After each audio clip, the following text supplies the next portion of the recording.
buena asistencia en este culto. Tanto los miembros como las visitas somos de alta estima delante de Dios, y Él quiere que nosotros aprovechemos la oportunidad que nos está dando en este día, ya que en esta noche tenemos que estar conscientes de que van a ser millones de seres humanos los que van a morir. No van a alcanzar a ver la luz del sol del día de mañana, ¿ya? Y no porque esté nublado o esté lloviendo, ¿no? Porque van a dar su último respiro durante la noche. Y pues esperemos que nosotros no vayamos a ser dentro de ese número que debe partir en esta noche. Gloria a Dios. A muchos se les van a venir planes por tierra. El día de mañana hay planes de festejos tradicionales en todo el mundo, y con mucha tristeza lo digo, también en las iglesias que profesan un cristianismo se entregan a esa tradición del llamado Día de Reyes o Día de la Rosca.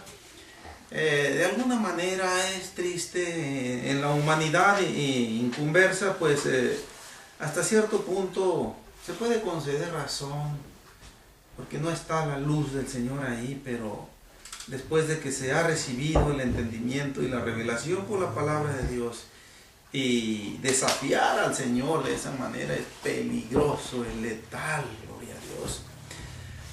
Nuestro hermano Salomón mencionaba ahorita sobre lo maravilloso que le ha parecido, ¿ah? Y esto es algo muy normal cada vez que nosotros tratamos de esforzar nuestra mente para pues ver las maravillas de Dios. No podemos menos que quedar maravillados, súper maravillados. Pero el hermano lo que mencionaba, pues es dentro de las cosas que mencionaba, yo voy a entresacar una de ellas: la creación, cómo Dios nos creó. No somos casualidades en este mundo. Aún aquellos seres humanos que han llegado a este mundo mediante acontecimientos violentos, por decirlo así, raptos violentos, violaciones, etcétera, no son casos fortuitos. Son medios que Dios utilizó para que un alma venga a este mundo con un propósito definido. Dios nos concede un determinado lapso de tiempo en esta tierra, y dentro de ese lapso de tiempo hay un marco que empieza y un marco que termina, y dentro de ese marco es cuando nosotros podemos encaminarnos al cielo, podemos echar mano de la salvación, podemos tomarle al Señor en serio sus promesas, gloria a Dios. Dios no nos hizo para que nosotros vayamos a condenación. Dios no nos hizo para que nosotros vayamos a la perdición. Dios no nos hizo para que nosotros le sirvamos al diablo. Dios no nos hizo para que nosotros llevemos una vida mezclada y confundida con el mundo. Dios nos hizo de una manera muy especial a cada uno para que rindamos, gloria a Dios, todo lo que somos a sus requerimientos, a su palabra, gloria a Dios. Y pues en esta noche, antes de entrar en el consejo de la palabra de Dios, yo quisiéramos una oración. Dentro de esta oración yo les voy a pedir que me ayuden a orar por Antonio. Es un compañero de trabajo que me confió, Dios lo puso delante de mí tal vez para que me confiara un fuerte problema que trae a cuestas, y le dije: qué bueno que platicaste conmigo esto. Y yo pues le recomendé al Señor Jesús. Le dije, es bueno en ocasiones esas pesadas cargas que traemos compartirlas con alguien, pero pues tenemos que ver con quién la vamos a compartir, porque no siempre podemos compartirlo con cualquier persona, gloria a Dios. Y pues son problemas, hermanos, matrimoniales, familiares, y yo le hice la promesa de que íbamos a orar por él aquí en la iglesia. De hecho, yo ya he estado orando por él en lo personal, pero yo quiero que ustedes se unan también a la oración. Se llama Antonio, y allá donde se encuentre, él puede en esta hora sentir el calor espiritual de Dios también, por nuestra oración mediadora. Vamos orando y enseguida entramos en el consejo de la palabra de Dios. Bendito Jesús. Señor, como siempre, Padre, venimos a estos servicios con nuestro espíritu de adoración, de entrega, Señor, en totalidad a ti, mi Rey, de disponer, Señor, nuestra atención para que tú la captes, Señor, en estos minutos tan especiales que nosotros, Dios mío, por tu gracia misericordiosa, Señor, dedicamos, mi Rey. Te necesitamos, Dios mío, te necesitamos grandemente, Señor. Yo sé que tú, como un perfecto centinela, Señor, estás vigilando las 24 horas del día nuestras vidas, Señor. Quieres cuidarnos como un padre amoroso, Señor, se preocupa por su hijo al que ama. Quieres protegernos, Señor, día y noche, en casa y fuera de casa, de ese tentador, de ese devorador, de ese diablo mentiroso, Señor, que anda haciendo y deshaciendo tanto daño, Señor Jesús, en el mundo entero. Padre, nosotros nos encomendamos a ti continuamente. Aquí están nuestras vidas, Señor. Son tuyas, mi Rey. Siempre queremos ponerlas a tu servicio, Señor. En todo lo que nos sea, Señor, posible. Perdónanos en todo aquello en que te fallamos, en que pecamos contra ti, Señor, con nuestra vista, con nuestra boca, con nuestras manos, con nuestros pies, con nuestros oídos. Perdona nuestra culpa, Señor. Nosotros somos responsables, Señor. Yo te pido, bendito Dios, que lleguen hasta ti estas oraciones. Señor, llevamos hasta ti a Antonio, Señor. Extiende tu santa mano, Señor, sobre él. Ten misericordia, Señor, de ese varón, Padre. Ten misericordia de su esposa, Señor. Cristo bendito, fortalece, Señor. Dale fe, Señor, para que él vuelva hacia ti su mirada y que su vida, Señor, pueda dar un giro, Señor, del mal hacia el bien.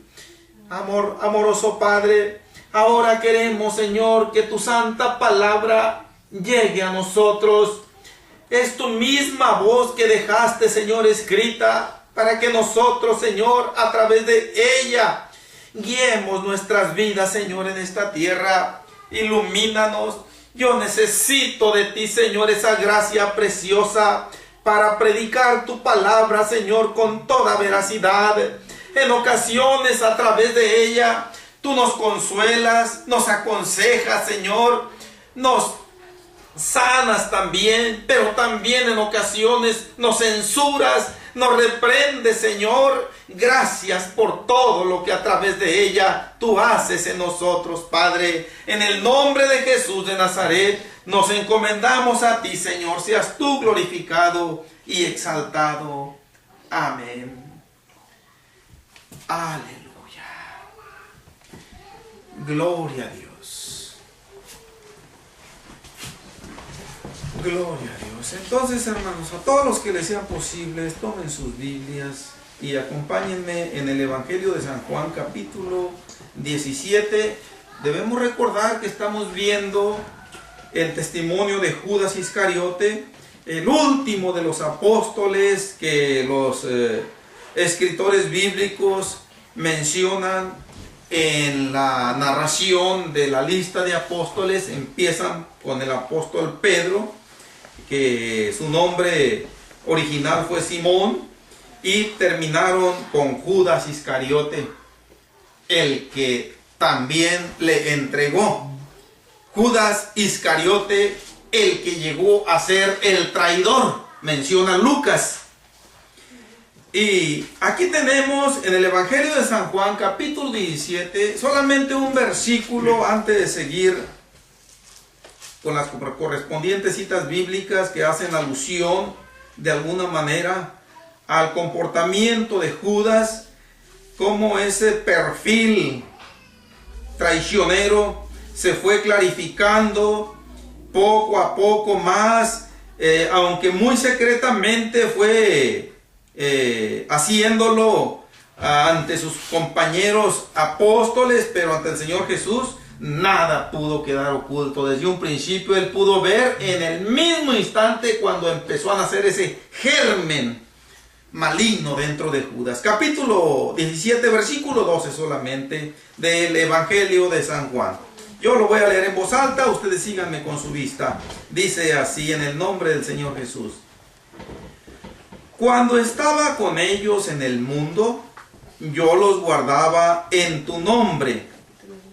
A los que me diste, yo los guardé. Y ninguno de ellos se perdió, sino el hijo de perdición, para que la escritura se cumpliese. Amén. Tomen su asiento y Dios sea quien les compense la reverencia dada a la palabra de Dios. Esta última expresión de Mateo es algo muy común, de los escritores bíblicos, es algo muy común que mencionan de diferente manera para que la escritura se cumpliese. O en ocasiones mencionan tal y como estaba escrito, ¿no? O tal y como lo mencionó el profeta fulano.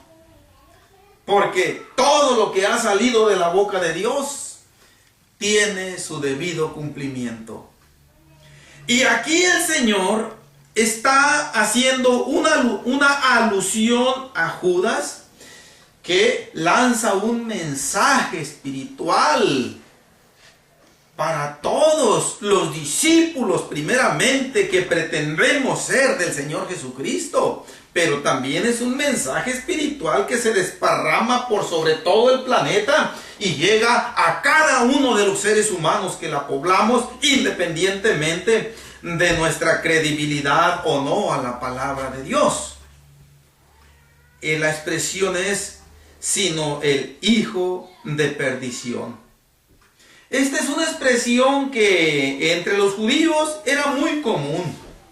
Cuando mencionaban esta expresión, el hijo de perdición, simple y sencillamente, en este caso, el Señor Jesús se está refiriendo a un ser humano que eligió irse a la condenación voluntaria y rebeldemente, después de haber escuchado la voz de Dios, después de haber escuchado el llamado de Dios, después de haber hecho un compromiso de servicio con Dios y decir, yo me regreso atrás.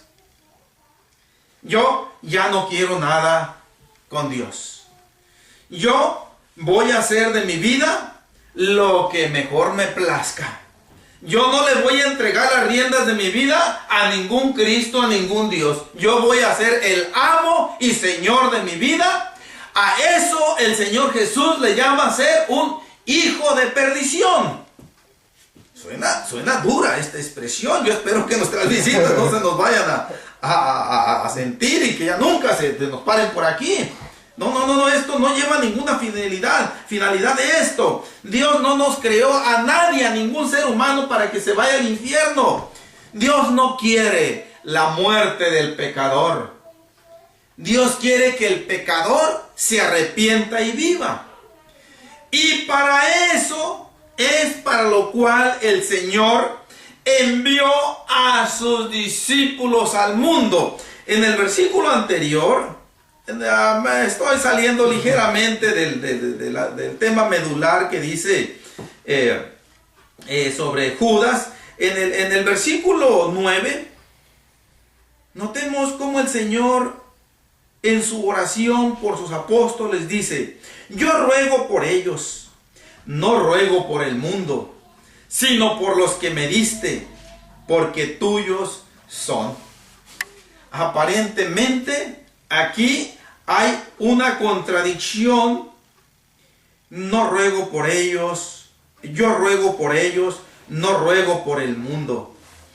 En el capítulo 3 de este mismo evangelio, no voy a ir allá, nada más lo voy a mencionar así verbalmente. En el capítulo 3 de este evangelio, versículo 16, dice: porque de tal manera amó Dios al mundo, que dio a su Hijo unigénito, para que todo aquel que en él crea, no se pierda, mas tenga vida eterna. Pero ahora aquí, aparentemente, de una manera contradictoria, el Señor Jesús está diciendo: no ruego por el mundo. Y allá Juan dijo: porque de tal manera amó Dios al mundo. Por este mundo Dios vino a morir en la cruz. Y el Señor aquí está diciendo: no ruego por el mundo. Ahora, ¿qué está pasando aquí? Bien, yo les voy a decir la interpretación de esta mención. El Señor Jesús, aquí, la palabra mundo no lo está tomando en el sentido de la humanidad pecadora, de la humanidad en general que la puebla. En San Juan 3:16, a esa humanidad se refiere, al ser humano que vive en el pecado, al ser humano que todavía no se arrepiente, incluyendo en aquel tiempo al mismo Judas. También por él vino a morir el Señor Jesús. En San Juan 3:16, mundo se refiere al hombre pecador, incluyendo a la mujer pecadora también, pero que todavía está con la posibilidad, está dentro de lo que yo dije hace unos momentos, está dentro de ese marco fértil de salvación, en donde puede reaccionar positivamente a la palabra de Dios y convertirse al Señor, tomarle al Señor en serio sus promesas.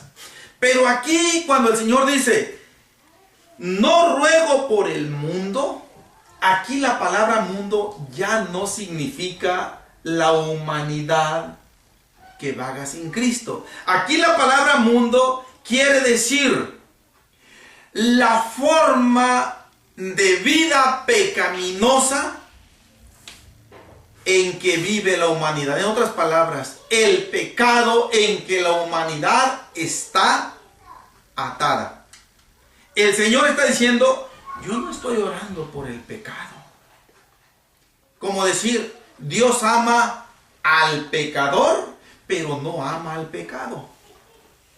Entonces, si el Señor no está rogando por el mundo, ¿qué es lo que hace por el mundo?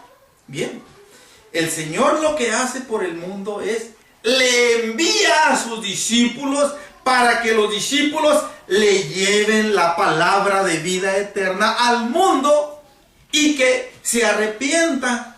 Esa es la merced que Dios hace por el mundo que vive en el pecado. Envió originalmente a los apóstoles. Los apóstoles, tarde que temprano, fueron muriendo, pero el Señor delegó autoridad en ellos para que en vida ellos a su vez la delegaran en otros conversos, otros hermanos convertidos, para que quedaran con la autoridad de parte de Dios para seguir con el ministerio de la iglesia. Bien, aquí el hijo de perdición pues se está refiriendo a todo aquel ser humano, aunque aquí de una manera muy especial se está refiriendo a Judas Iscariote. Y está haciendo alusión Juan al Salmo 41:9, en que ya vimos ese salmo que se refiere que aquel que comía de mi comida, de aquel que comía conmigo, levantó contra mí su calcañar. O sea, se me volvió en contra, quiere decir. Entonces, ese fue el único que se perdió. Pero no se perdió porque Dios lo había creado para que se perdiera. Dios no creó a Judas Iscariote para que traicionara al Señor Jesús. Dios no creó a Judas Iscariote para que se fuera al infierno a hacerle compañía a Satanás. No, Dios creó a Judas Iscariote para que fuera un morador del cielo también. Pero, ¿qué fue lo que truncó? Vaya, vamos a decir de esta manera, ese propósito de Dios. Lo terrible del pecado, lo letal del pecado, lo peligroso del pecado, es esa forma tan fácil que tenemos nosotros de cometerlo.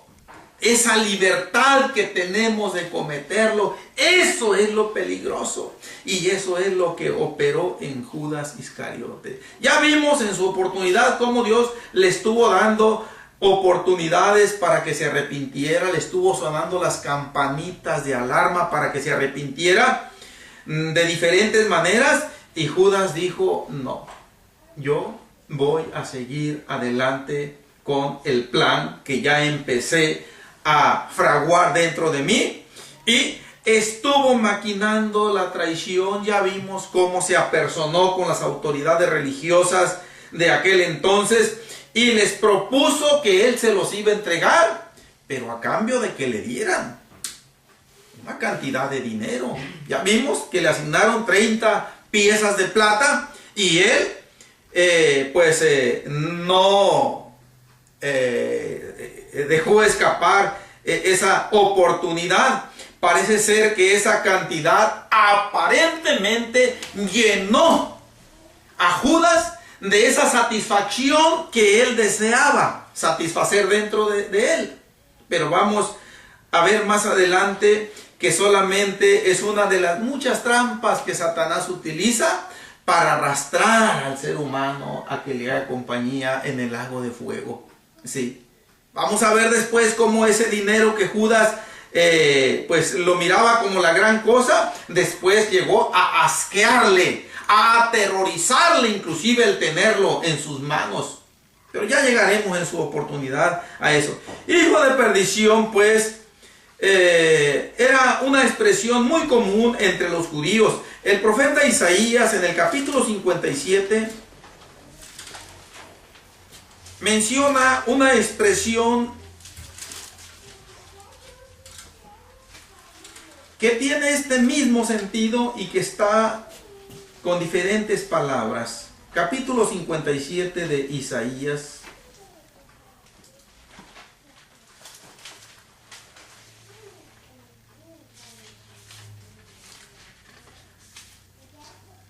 Versículo 1 al 3. Dice: perece el justo y no hay quien piense en ello. Los piadosos mueren y no hay quien entienda que de delante de la aflicción es quitado el justo. Entrará en la paz, descansarán en sus lechos todos los que andan delante de Dios. Yo quisiera hacer una pequeña pausa para hacer nada más una leve reflexión de lo precioso que es esta esperanza para aquel que se acuerda de Dios a tiempo y que se vuelve a Dios. Hay una gloriosa esperanza, hay un glorioso mañana, hay un precioso futuro, hay una preciosa eternidad para aquel que aguza su oído a la voz de Dios. En palabras resumidas, simple y sencillamente, va a descansar. Eso sí, regularmente cuando una persona fallece, muchas veces no es que se diga con mala intención. Yo pienso más que nada que en la mayoría de las ocasiones son palabras sinceras de las personas que dicen: descanse en paz. Hay otra expresión que dice: ya está en mejor lugar. Pero esta es una realidad que en la mayoría de los casos está muy lejos de ser. Solamente los que realmente descansan en paz cuando mueren son los hijos de Dios. El Señor aquí lo menciona de dos maneras: el justo y el piadoso. Cuando muere, realmente es quitado de la aflicción. Aunque en aquel tiempo no se perdía nada aparentemente dentro de la sociedad de Israel, fallecía un profeta, ya se hubiera muerto desde hace más tiempo, nos taladraba con sus palabras reprensivas. Pero qué destino tan diferente, hermanos, esto que menciona el versículo 3, que es el énfasis a donde yo quería llegar de allá de San Juan aquí. Dice: mas vosotros llegaos acá, hijos de la hechicera, generación del adúltero y de la fornicaria. Mas vosotros llegaos acá. Miren nada más quién está diciendo esto. Es la máxima autoridad del universo. ¿Qué posibilidad tiene de escapar? ¿Qué posibilidad tiene de salir bien librado el hijo de la hechicera, el hijo del adúltero, el hijo de la fornicaria? Ninguna posibilidad. ¿Por qué?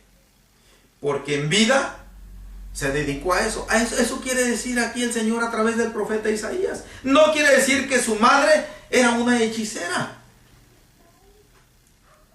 No quiere decir que el adúltero, no quiere decir que su papá era adúltero. Que la fornicaria no quiere decir que su mamá era una fornicaria, o sea que vivía en unión libre sin estar casada y así estar teniendo sus relaciones. Pero también en sentido espiritual quiere decir rendirle adoración a divinidades que no son el Dios Todopoderoso. A cualquier tipo de objeto, estatua, pintura, cuadro, lo que sea, que el ser humano llegue a atribuirle respeto, adoración o reverencia en lugar de Dios. Eso también quiere decir hijo de la fornicaria.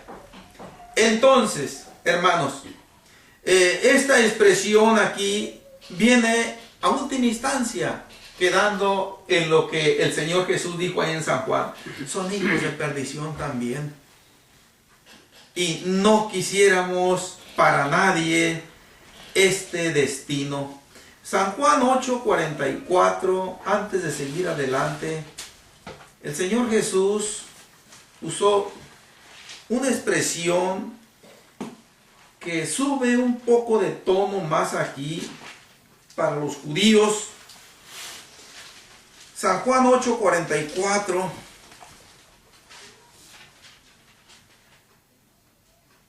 Ya me han dicho en ocasiones, hermano, no debería leerles esta cita bíblica a la iglesia, menos cuando hay visitas, porque se pueden sentir. Yo prefiero decírselas para que se prevengan, porque miren, ciertamente el Señor Jesús está hablando aquí y no nos lo está diciendo a nosotros, se lo dijo a los judíos, aquellos líderes religiosos que estaban como Judas, estaban tramando cómo llevarle a la muerte.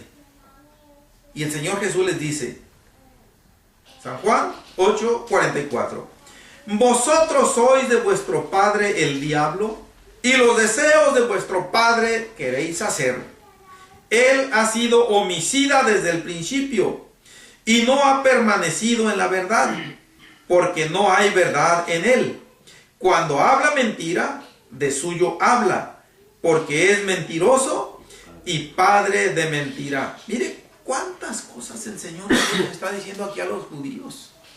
Y esto bota también a este tiempo presente. Y llega hasta el último rincón de la tierra. El Señor Jesús, si nosotros podemos usar otra expresión y no vamos a alterar el texto bíblico en lo más mínimo. El Señor Jesús les está diciendo, ustedes son hijos del diablo. ¿Quiere decir lo mismo? ¿Quiere decir lo mismo? Vosotros sois de vuestro padre el diablo. Está diciendo, vosotros sois hijos del diablo. Cualquier otro elemento humano que les hubiera dicho esta expresión a aquellos judíos. De ahí mismo se lo llevan arrastrando y lo lapidan a pedradas fuera de Jerusalén y allá lo dejan muerto. Pero no lo hicieron con el Señor Jesús, porque de él emanaba una autoridad y un poder especial que no pudieron simple y sencillamente ellos, no porque no lo desearan, sino porque simple y sencillamente el poder que emanaba del Señor no los dejaba que actuaran todavía. Había un tiempo en que sí iban a poder hacerlo, pero todavía no era ese tiempo. Pero el Señor les está diciendo del diablo que ha sido homicida desde el principio, cuando empezó a engañar a una multitud de ángeles en el cielo, que Zacarías nos dice que fueron una tercera parte de los ángeles los que cayeron en transgresión. Prácticamente Satanás los mató, fue homicida, ¿sí? Espiritualmente los mató. Bien.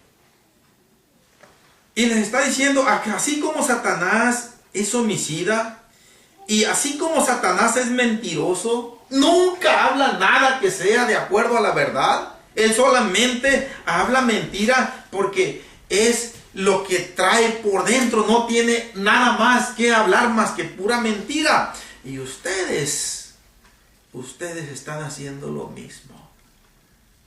Porque yo estoy aquí para enseñarles la luz y la verdad, y ustedes le están rechazando. Están llenando bien el molde de vuestro padre, el diablo. Prácticamente el Señor les está diciendo esto, mis hermanos. Ahora, vayamos aquí mismo al Evangelio de San Juan, capítulo 18. Gloria a Dios, aunque el tiempo ya se nos fue muy rápido. Ciertamente empezamos el culto un poquito más tarde de lo habitual por circunstancias de fuerza mayor, pero vamos a tratar de ver este contexto, cuando menos darle lectura, y vamos a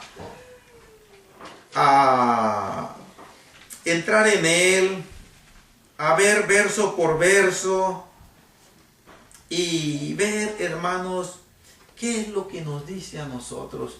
Ya esto le tocó a Judas. Ya pasaron la experiencia los apóstoles junto con el Señor respecto a su arresto en aquella noche en el huerto de Getsemaní. Pero ahora lo que nos interesa, ¿qué es lo que el Señor nos está diciendo a nosotros con esto que quedó escrito? Verso 1 en adelante de Evangelio de San Juan 18. Habiendo dicho Jesús estas cosas, salió con sus discípulos al otro lado del torrente de Cedrón, donde había un huerto, en el cual entró con sus discípulos. Y también Judas, el que le entregaba, conocía aquel lugar, porque muchas veces Jesús se había reunido allí con sus discípulos. Judas, pues, tomando una compañía de soldados y alguaciles de los principales sacerdotes y de los fariseos, fue allí con linternas y antorchas y con armas. Pero Jesús, sabiendo todas las cosas que le habían de sobrevenir, se adelantó y les dijo: ¿A quién buscáis? Le respondieron: a Jesús Nazareno. Jesús les dijo: yo soy. Y estaba también con ellos Judas, el que le entregaba. Cuando les dijo: yo soy, retrocedieron y cayeron a tierra. Volvió pues a preguntarles: ¿a quién buscáis? Y ellos dijeron: a Jesús Nazareno. Respondió Jesús: os he dicho que yo soy. Pues si me buscáis a mí, dejad ir a estos, para que se cumpliese aquello que había dicho: de los que me diste, no perdí ninguno. Y allá en el versículo 12 del capítulo anterior vemos que le añadió el Señor Jesús, sino el hijo de perdición, ¿no? Pero aquí, cuando dice, no perdí ninguno, se está refiriendo a los 11 que quedaron, exceptuando a Judas. Verso 10 y verso 11. Entonces Simón Pedro, que tenía una espada, la desenvainó e hirió al siervo del sumo sacerdote y le cortó la oreja derecha. Y el siervo se llamaba Malco. Jesús entonces dijo a Pedro, mete tu espada en la vaina. La copa que el Padre me ha dado, ¿no la he de beber? Hasta aquí, hermanos. Hay una serie de mensajes espirituales en este contexto. El énfasis está en donde menciona a Judas en la participación activa que tuvo en el arresto del Señor Jesús, porque él fue el que dirigió este plan. Él fue el que lo planificó, el que lo preparó. Él fue el que lo materializó. Y aquí estamos viendo ya la evidencia. Hasta aquí, los 11 restantes apóstoles pudieron entender. Se dieron cuenta de la realidad. Y el apóstol Juan hace algunos énfasis en el versículo 2 y también Judas. En el versículo 5, y estaba también con ellos Judas, para que no lo perdamos de vista, que Judas fue el elemento humano que Satanás usó para que traicionara al Señor Jesús. Yo desconozco sinceramente si Satanás sabía del grande fracaso que él mismo iba a tener en esta participación que él tuvo como el elemento, como dicen los conocedores de las leyes, fue el actor intelectual. Satanás fue el actor intelectual de todo esto. Judas fue el actor material. Y también puso su mente a trabajar. Pero fue Satanás el actor intelectual.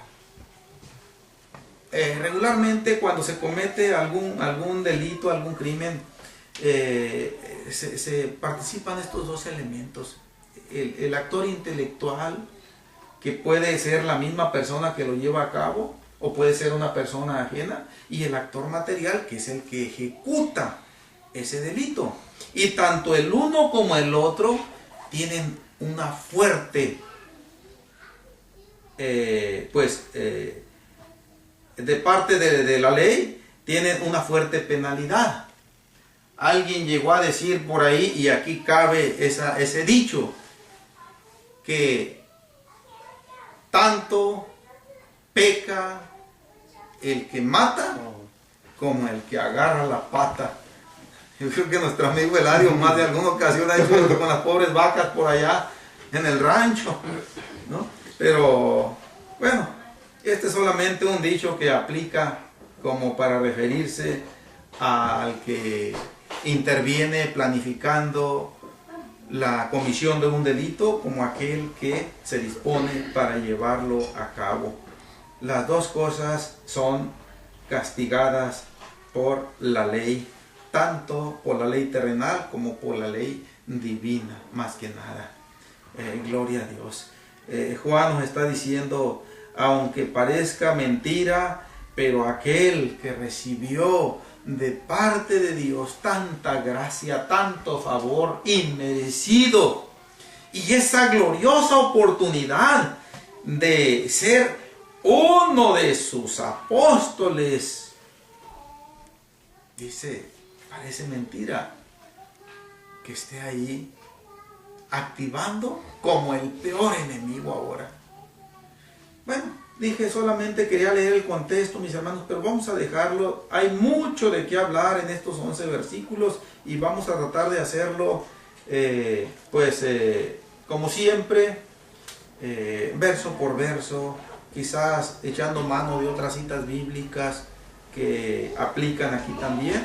Pero el propósito después de ver el testimonio de Judas, como siempre, es ver la participación que el Señor quiere de nosotros en este tiempo en cuanto a cómo vamos a reaccionar ante su palabra. Hay solamente dos maneras de reaccionar. Y aquí tenemos el ejemplo. Una de ellas es como Judas. La otra es como el resto de los 11 apóstoles.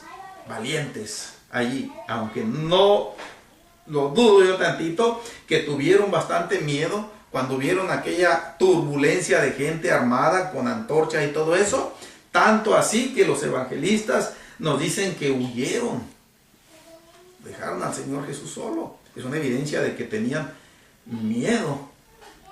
Pero el Señor nos está poniendo aquí dos actitudes, y de esas dos actitudes nosotros tenemos que elegir una. No podemos escapar de elegir una de ellas, aún en el supuesto en que llegáramos a decir, pues yo ni la una ni la otra.